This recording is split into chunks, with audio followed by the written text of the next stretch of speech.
Hong Kong won't fully become part of China until 2047, almost 3 decades from now. But many in this semi-autonomous city say their way of life is already changing as Beijing expands its influence here. At the heart of the latest protests here was an intensely personal question. Would you trust being sent to stand trial in China's politicized judicial system? The answer from Hong Kongers was a resounding no.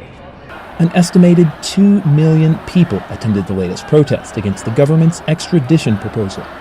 That's over a quarter of Hong Kong's population, a forceful repudiation of China's judicial system.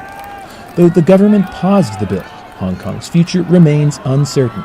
As Beijing closes in, many feel they have no choice but to consider leaving. It is happening. It is already happening. People of my age, like in the late 30s, 40s, are already planning, and they are already looking around. Maybe somewhere Western, more democratic. Yeah, I will feel ashamed that I will not like to live in here anymore. We will go to Taiwan or Australia, somewhere that not yet controlled by China. Hong Kong's reputation as an international financial hub could also be at risk.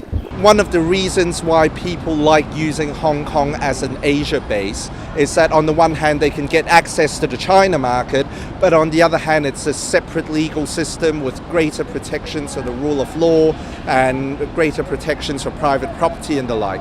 If you open any hole to allow the Chinese legal system to creep in, that would obviously have an implication. Though there's been no rush for the exits, the business community's concern about the extradition law was genuine. The American Chamber of Commerce, the British Chamber of Commerce, the European Chamber of Commerce, all have expressed considerable concern about this. So from the business community immediately recognized that this was it was completely contrary to one country, two systems principle.